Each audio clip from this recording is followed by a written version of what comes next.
Oh, I see a sign that says the webinar has started. Let's see if we have folks filing in here. The doors are open. All right, we got people joining us. Hello, everyone, and welcome as you join. If you're a veteran of the Chandon Virtual Tasting Series, you will know what to do. Jump in the chat, let us know where you're joining us from, and let us know which bottle of Chandon you're enjoying. We're not enjoying anything yet. We should probably fix that. So I'm going to open a little Étoile Rosé as everybody joins. And, oh, I see people commenting already. Welcome. Although I don't see that on my second screen over here, so that's interesting. We will open a little bit of Étoile Rosé. We will wait a couple of moments for everybody to join us, since usually there's some people last minute grabbing their bottles out of their refrigerator, or they already finished one, so they need to pop a second one. And that's what we're going to do right now. So let's start this little party. Oh, yeah. That's the sound of a good time. So we will pour a little bit of Étoile Rosé. And once everybody has joined us, thank you, we will be off to the races.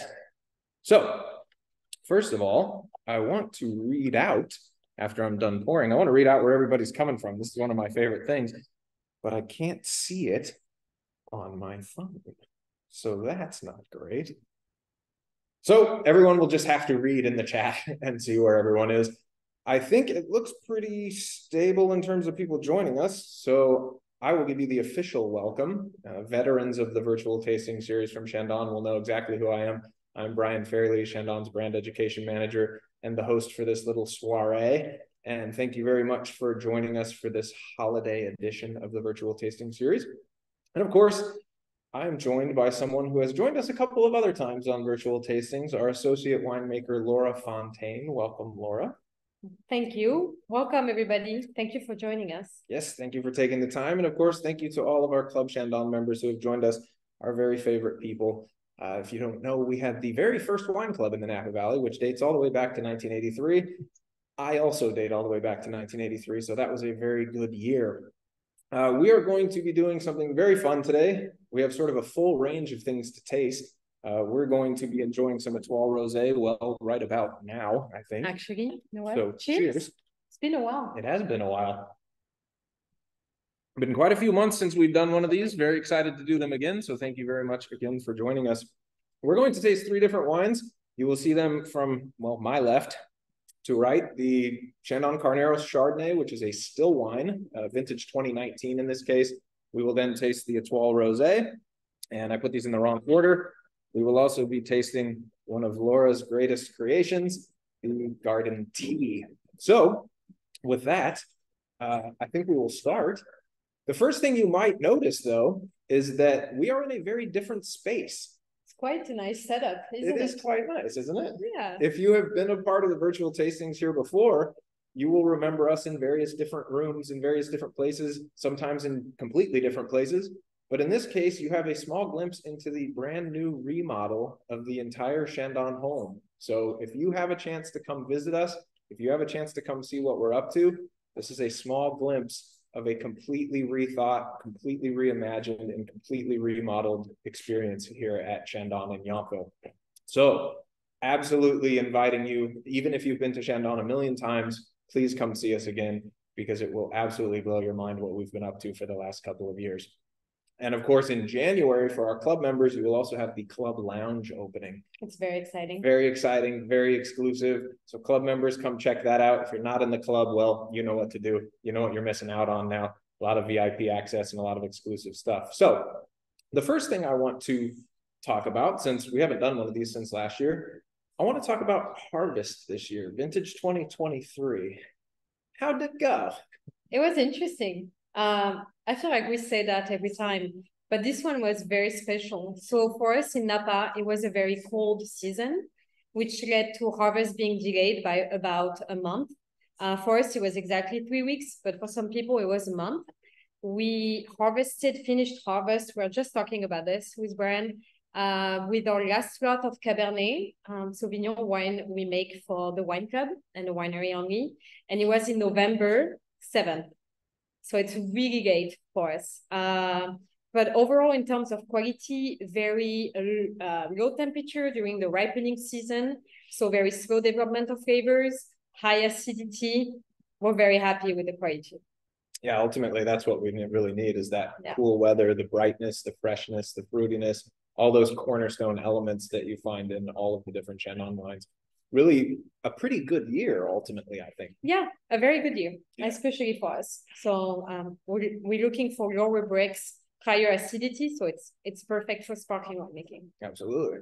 And of course, all done now with harvest. All done. But of course, nothing is ever really done. No. You always have something to do in terms of the vineyard. Once you're finished picking, what happens in the vineyard? What's the vineyard team up to right now? Yeah, I'm so preparing for winter. I was having a chat with them today, catching up on what they're doing. And that's exactly what they told me. They're about to set up for winter. So they started pre-pruning some of the blocks. They're also watching out for erosion of the soil. So they're covering the soil with straw, fixing fences, everything that needs to be done in the winter, cleaning irrigation, so we can be ready in January to start a new season. Of course, rainy season's kind of already started here as well. We had a big rainy winter last year, and it's gotten off to a pretty good start this year. So all that erosion control, obviously very important, not only to maintain soil health and make sure you plant the right things in order to, do cover cropping and keep the soils healthy, but also to make sure that a lot of the soil doesn't just run out of the vineyard when it's raining a lot. So vineyard team, obviously very busy. And then of course, your team is also very busy. Yeah. You, along with the head winemaker here, Pauline, who a lot of you probably know from other virtual tastings. What do you got going on in the winery? It's got to be a busy time, even though people think the harvest is done, so there's not that much going on. It is. So as I was explaining, harvest was delayed by a month, which means pretty much everything was delayed by a month. So we still have 3 lots going through macroactive fermentation at the moment, and usually we're completely done by now. But we started reviewing all the base wines, so all the single lots we have that are going to constitute the different blend for our cuvée this year. So usually our process, what we're trying to do is to review them at least 3 times. So we get a very good understanding of the characteristic of each single lot. And then we start thinking about which one we're going to allocate to which blend, depending on their properties. So it's a very exciting time. After all this work, it takes a village, and then you finally see the result of the vintage. So we're pretty happy about it. Yeah, it's really cool that you get to do the hard work during harvest, but then see the fruition or see the fruits of your labor, no pun intended, when it's time to blend everything. And that's really when you sort of set the stage for creating the styles of wine that everyone knows and loves here at Chandon. I'm very excited because now I see on my second screen over here where everyone is joining us from. This is my favorite part of these. If you've ever joined one before, it makes me happy to see where everybody's coming from. We have Arizona, we have Chicago, we have Houston, Charlotte, Minnesota. We got, where else we got? St. Augustine, Florida, Chicago again, New York City, Denver, Texas. We got practically the whole 50 states here. Big shout out to, Wileton Caldera, who is joining from Rio de Janeiro in Brazil. Whoa. So thank you very much for joining us all the way from South America. What is it over there? I know, what time? Time to have a glass of wine, apparently. It's very, very interesting that you're joining from there because we do have a Chandon winery in Brazil. We do. So if you go out in Brazil, you will find Chandon, just won't be from here in California. We'll actually talk a little bit more about the world of Chandon later. Before we do that, I guess we have to put down our Étoile Rosé now. And we have to talk a little bit about the still wine that we happen to have, which I don't think we've poured any still wines during virtual tastings in the past. So this is a very interesting wine because I have a bug on my forehead. That's nice. It's a very interesting wine because I think most people don't realize that we craft still wines here at Chandon. People know Chandon is a sparkling wine house. We've been here for 50 years. This year, it's our 50th anniversary. And we're sort of synonymous with crafting California sparkling wine. But we've actually been making still wines since 1989. And people don't necessarily know this, but our French heritage within Champagne, they also craft still wines there. Obviously, Champagne is known very well for its sparkling wines, but there's a small amount of wine called Coteaux Champenoise that's made there. So it's not something that we just came up with. There was certainly a historical precedent for it, but it really traces its history back to our first winemaker here in California, Donnie Dyer. And Donine crafted a single varietal red wine from Pinot Meunier, which was really unheard of at that time. Back in 1989, most people had never heard of Meunier in the first place. But to craft it as a still wine, that was really sort of a revolutionary step. And longtime fans of Chandon will remember that we had a restaurant here at the winery. And back then, you actually couldn't serve wines that you didn't make. So we had to make our own still wines. And of course, it helps that we have an exceptional terroir down in Carneros to source that fruit from. So that's the first thing I really want to talk about. Number one is the place, because Carneros really influences these wines, the Chardonnay, the Pinot Noir, and the Pinot Meunier that we make now, as well as we have Cabernet Sauvignon from this property here in Yountville, very, very high-end wines that really reflect their place very well. So first and foremost, want to talk about Carneros. That will obviously lead into the Étoile Rosé because that's sourced from Carneros as well. But to you as a winemaker, what makes Carneros so special? Carneros is very special because it's located by the bay. So you get the influence and the cool air coming from the ocean, and it translates into the wine across the board in sparkling or still wine by a very direct line of acidity, especially in the Chardonnay. So it's really something we pay great attention to keep as it comes naturally from the fruit. When we make the still wine, it starts all the way from the vineyard because the team is farming those vines in a very different way that they farm the rest for the sparkling wine. So it's really a continuous program and a work we do with the team on the vineyard, which is very interesting. I don't know if you want to talk about this one now. Yeah? You ready? Sure. Absolutely. All right. So this one is a block from Carneros. It's the Chardonnay from 2019. For us at Chandon, the still wine making program is rather small, but it's really important because it's direct to consumer. So it's directly for the wine club and also a little bit at the winery. But for us, it's about bringing the two programs together. So when we took over the current team, so Pauline and I right now, when we took over the still winemaking program, we really worked on it to make it coherent with the style of the sparkling wine. And that means usually they're going to be a little more delicate than what you can find here in Napa. It has a lot of acidity, it's bright, it's direct, and very clean lines. That's what we're trying to achieve. And as always with Chandon, the fruit is at the center of everything. So we're really trying to respect the fruit. How does that translate everything I said into the winemaking? We work only with French oak, but we do only a third of the barrels of new oak every year. So we reuse barrels, and that way the impact of the oak is more gentle than you could find elsewhere. And we find that it fits really well the style and the fruit. Yeah, and I think that's something that I really love about the style of wine that we're making right now, that you and Pauline and everybody over in the cellar is making, is that it's so much about balance. And we've talked at length about wine forever, and that's really the sort of cornerstone of good wine. You have to have a balance between that brightness and freshness, but some fruitiness and richness, a little touch of oak for some complexity, but don't go over the top, because not only is that a better balanced wine is going to be more enjoyable in general, but also that it's going to make it easier to drink with food. And that's, of course, originating from the restaurant. These wines have incredible versatility with food and real crowd pleasers too. I think that's a real tip of the cap to what you do in the winery, is that everybody seems to enjoy these wines. You bring Chandon Carneros Chardonnay to a gathering and you go, here's a bottle of Chardonnay, and you'll have half of those people who inevitably go, I don't like Chardonnay. And then they try it and they go, oh, that's actually a really good one. So it really, really well balanced, really, really nice wine. This particular one that we're tasting, if you're tasting it along at home, is vintage 2019. 2019 vintage. Any memories? Any comments on what 2019 was like? I have some ideas, but it was a very good vintage. It was yeah. You want to go ahead? No, I mean, it was. I hate to say this because it probably is something you would always say, but it was kind of a perfect vintage. It was pretty good. Really long, warm, consistent days during the summer, cool, foggy nights down in Carneros, which gives you that signature acidity, really long hang time. So you had a lot of ripeness. And then we got exactly what you really want during harvest, which was those cool days, because that's going to preserve freshness.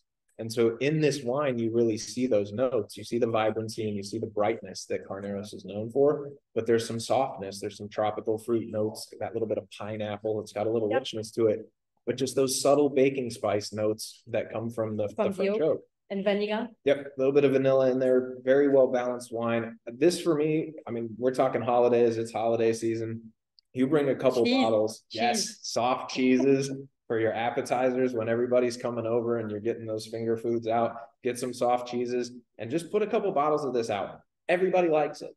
Everybody says they don't like Chardonnay, but it's the #1 selling grape in the US for a reason. Everybody actually does like Chardonnay, and a really well-crafted, really well-balanced, and really vibrant style like we craft here at Chandon, pretty much guaranteed to make everybody happy. I think really also pairing-wise, you can do crab, you can do lobster. Oh, yeah. Game birds. I know this is kind of the Cornish game hen, pheasant, duck. You can really get kind of interesting on the roasted birds with this. That's very much a holiday thing. So I have not been looking at the chat at all, so I don't know if there have been any interesting questions. I will take a quick look at that. I have something popping in my head that I think is worth mentioning for still wine, the impact on the barrels. Especially when you have such a small program. We work with coopers, and the selection of the coopers is really important depending on the style of the wine you're trying to achieve. And it's been a very interesting journey to find the right coopers for wine. And I think we're finally getting there. We're pretty excited. So, yeah, it really makes a big difference where the barrels come from, the specific forests, how much they're toasted. The toast, yeah. Don't want to get too much into the sort of nerdy side of things, but if you're interested, look into it. It's pretty fascinating. It really is. So. You'll get a lot of different characteristics, even different places that oak can come from, Oregon or Hungary, or I mean, there's the grain, the tightness. Anyways, yes. we can go on and on. So yes, so we won't.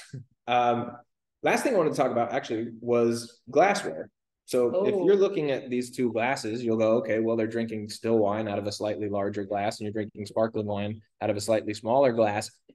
I tend to personally, and I know your opinion on this, but I'll let you take it away on it, that a slightly larger glass is actually great for sparkling wine. This size right here, to me, is a little bit better, not necessarily to keep the bubbles, because you have a bigger surface area, and that's going to allow the bubbles to escape more quickly. But in terms of capturing aroma and analyzing the wine and enjoying the complexity of flavor, you'll actually do a little bit better with a larger glass. I never want to tell anyone what to do, but drinking champagne and sparkling wine out of a flute is so 1990s at this point. But it's also celebratory. So, for the holidays, if you want to do it, do it. That's true. I keep telling my parents, I was in France actually last week. I came back yesterday, and I keep telling them to not use fruit, and they don't listen to me. So maybe because they're my parents. That's true. I think it just looks so elegant too. You hold the champagne flute, that just, you have that sort of feeling of, it's a celebration. It's a soiree. You're doing something exciting. What's the feeling on the coupe?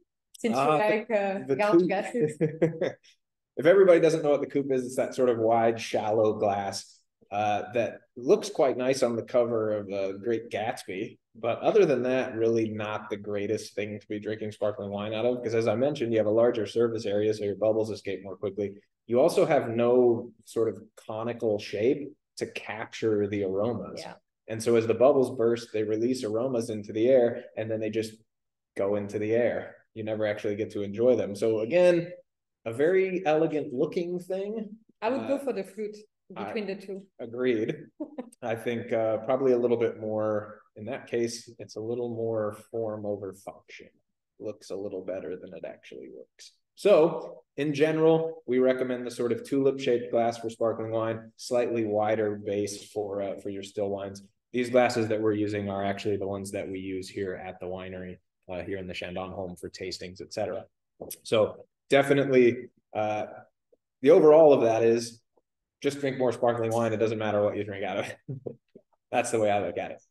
So if there are no questions, which I didn't see anything that looked like it needed to be immediately answered, everyone else from the Club Chandon team who is on the Zoom as well can flag me if anything needs to be answered.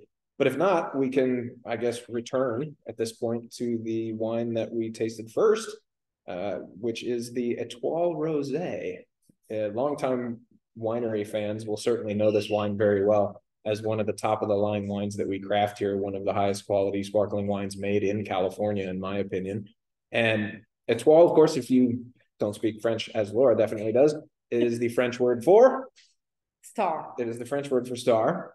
And it's the stars of our lineup here at Chandon. It is literally, we look at these wines and say, we're going to craft the greatest California sparkling wine we possibly can with the grapes that we have access to. And I certainly think we achieved that. Étoile has very interesting history, also tied somewhat to the restaurant that we used to have here. Some of you will remember that was actually the name of the restaurant, although the restaurant was named after the wine. It wasn't the wine being named after the restaurant. I did not know that. It was. So originally, it's called the Restaurant at Domaine Chandon. And once Étoile became such a favorite at the restaurant, when they rebranded it, they actually called it Étoile after the wine. So Étoile Brut was the original in 1991. Étoile Rosé first showed up in 1995. And for Donine, the original winemaker and her team back then, it really was just, that was the goal, was to express everything that we had access to, craft the greatest sparkling wine possible, spare no expense, no rules, make a big blend or make a single vineyard or a single vintage, whatever it took to craft the greatest sparkling wine possible. And correct me if I'm wrong, but that's still kind of the ethos behind it at this point, right? Yeah. Her legacy is very much alive. I think what's very interesting from a winemaking standpoint when it comes to the wine is when she first crafted it, she really had in mind complete freedom. So it was really for her about making a wine with a lot of complexity, but also very delicate. And she achieved that by blending wines from multi-vintage, which is rather unusual for the top tier of the cuvée. And I think it gives the wine its richness and complexity. When we make Étoile, it's generally speaking, the first blend we make. We select, of course, blocks of very high quality. We apply the same philosophy, which means most of the time it comes from Carneros, but it doesn't have to. That's why we don't claim any appellation on it. Because if we have an amazing block coming from Yonville, for example, we would love to use it. And we select block for high potential of aging, because this wine is going to stay 5 years in the bottle. And the way it translates into the wine is usually very high acidity. And you know that acidity is going to round up, develop with other flavor and being balanced over the time of aging. And that's really something that kind of defines this wine, is the freshness of style. I think when I started here, which I don't want to tell you how long ago that was. No, you don't want to know. It was a really long time ago. This wine was very much about, it was very on the spectrum of complexity and on elegance and on depth. And the fruitiness and freshness was sort of secondary in that regard. And again, as a compliment to the work that you and Pauline and everyone on the winemaking team has done, it's moved into a little bit fresher, brighter style that's more reflective of what we craft here at Chandon. And I love that. Yeah, it really has been the style we've been working on under Pauline's direction, which is replacing the fruit at the center, working on vivacity, aromatic expression, elegance in the wine. The way we achieve that is also by using a high percentage of Chardonnay. So generally speaking, it's always between 55 and 60% of Chardonnay, which really going to drive that acidity, brightness, and freshness in the wine. And this is a wine that I love because it really expresses the symphonic element of crafting sparkling wine. And what I mean by that is a lot of times you'll see sparkling wines that maybe have 15, 20 components in them. And in Étoile, you're going to see 70, sometimes 80 components, meaning different base wines. And just think of that like a symphony. With 80 different instruments, you're going to get a far more complex piece of music than you would get with 15 or 20. And you just see that when you taste this wine. There's so much complexity to it. There's so much finesse and so much elegance and all of the things you really want in a classic style of sparkling wine, but still with that signature of Chandon, with that freshness and that brightness. And it goes really well for holidays because of that freshness and acidity. Really cut through the very rich food, but it also has, thanks to the aging, the structure and the ability to handle, more complex meals. Which I strongly encourage you to have a play and try to do an entire holiday dinner with sparkling wine, because it's a very fun thing to do. And it allows you to realize how diverse and interesting this can be. Absolutely. I mean, this is Étoile Rosé. You can have any holiday spread from, short ribs, beef, pork roasts, game birds, fish. ham, literally anything that you might eat during the winter root vegetables, potatoes, any of that stuff. You just put Étoile Rosé with it and it covers everything. You really don't have to think about it. Étoile Brut, same thing. Those two wines are really probably the most versatile on the table. For the cheese lovers, truffle cheese with it. Yeah, you can thank me later. I have an interesting question actually from Kimberly Williams, who says she loves the Étoile, but having difficulty storing it in our cellar because of the bottle shape. Oh, yeah. She says, do you have any suggestions? Interesting suggestion. I know we've talked about this in virtual tastings before, but you don't need to lay down sparkling wine. You actually can sit it straight up. I tend to lay it down just because I'm used to doing that for still wines, but because of the carbon dioxide and the pressure, there's actually enough humidity in the space between the cork and the wine that you don't need to lay it down. The cork will still stay with enough moisture to not have the wine go flat. So that would be my suggestion for Kimberly is put the wines vertical and in a dark place with no variation of temperature. Of course, that's always the key for really storing any wine. I want to make sure it stays cool. Let's see. Any other questions here? Oh, my favorite question, why did the restaurant go away? Easy answer. We wanted to focus on making exceptional sparkling wine. And we wanted to have enough space to host all of you wonderful people when you come visit us here at Chandon. But maybe we can mention that as part of the rebranding, we have a few offerings and experiences and something that will bring the restaurant a little back to life. Yes, not in its former iteration, but certainly very Epicurean elements here. If you visited recently, you will have seen there's some fantastic food available as part of the experiences here as well. So that's a little teaser to invite you to come back. Come back. Yes, please do. Anything else? I don't see any other questions. So with that, I will open the garden tea, and I will give Laura pretty much the floor for this wine because, as I kind of mentioned earlier, this is your creation. This is your baby. So first of all, I think if people don't know you, give them a little bit of your background in terms of you being here at Chandon and where you came from and how this wine actually comes about because of that. Yeah. So I started with Chandon in 2016 as part of an early winemaker program. So they hired me and I got to spend time in different Chandon around the world because, as Brian mentioned, we're part of a big family. So we have 6 wineries around the world. So I first started in California and then I went to Australia and I came back, went a little bit to Argentina and then came back to California. And I've been here since 2018. So that's for the very short version. And originally I'm French, trained in Bordeaux. So, you know, you find your calling later on. And with the tea, specifically tea, always been a love of mine. I absolutely love tea, the diversity of teas, the sense of place where it's grown. And I found a lot of similarities with wine, especially when I started studying a little bit the chemistry, which is a big part of winemaking. And I realized that from a chemistry standpoint, tea and wine are very similar. So when I was in Australia, I started working on a little project, which was blending tea and adding it to the wine. And when I came back in California, Pauline strongly encouraged me to pursue. And so for us, we applied the same philosophy that we do with the wines, which is we blend lots together to really match a style that we have in mind. And that's what we did for the tea. So we sourced different tea around the world, made our own blend of tea. In that particular case, it's Assam, Ceylon, and Darjeeling tea. And once we did that, we decided to go with Earl Grey, an Earl Grey style, because who doesn't love a cup of Earl Grey? And so we added bergamot to it, which is a citrus. It's a crossing between a lemon and an orange. So it has a very specific flavor. It also has the same chemical component than lavender, which makes the blend very floral. So it's definitely different. It's definitely special.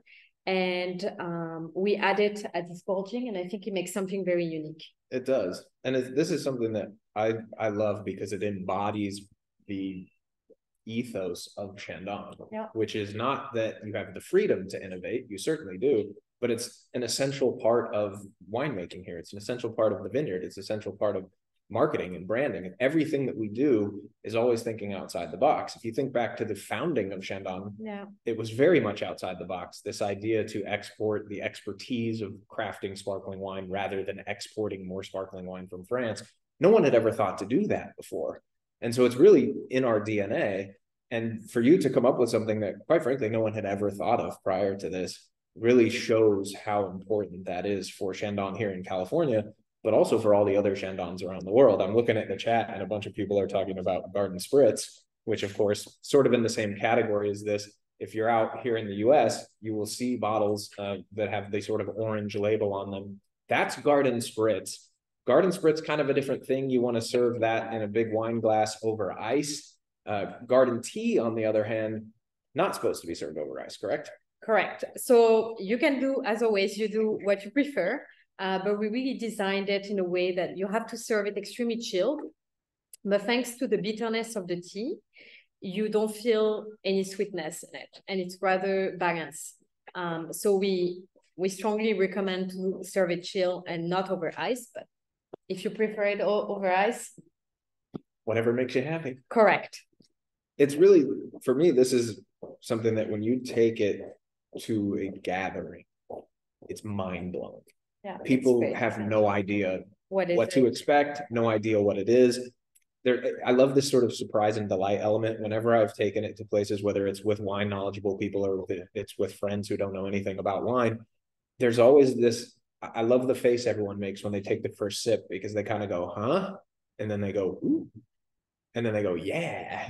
And then they go, give me a little bit more of that. That always seems to be the evolution. I will even say at this point, I think it's kind of a cult classic. If people don't know, my normal job, other than hosting these, is to go out into the market and represent Chandon around the US. And I never go anywhere anymore without at least 4 or 5 people going, hey, do you have any of that garden tea? Can you send me some garden tea? Are we going to get the garden tea out here in the market? And I think that's a testament to how great of a wine it is and how unique of a wine it is, but also how well it's crafted. Again, it's that balance. It's got the brightness and it's got the freshness, and that touch of bitterness being balanced by the touch of sweetness. It's, again, all about balance. It's such an interesting wine. I'm always very curious if anybody's drinking this, I'm always very curious to see what people think about it, because it seems to be a wine that people absolutely love. I've never heard anybody say anything bad about it, I don't think. So Chandon Brut is the base, correct?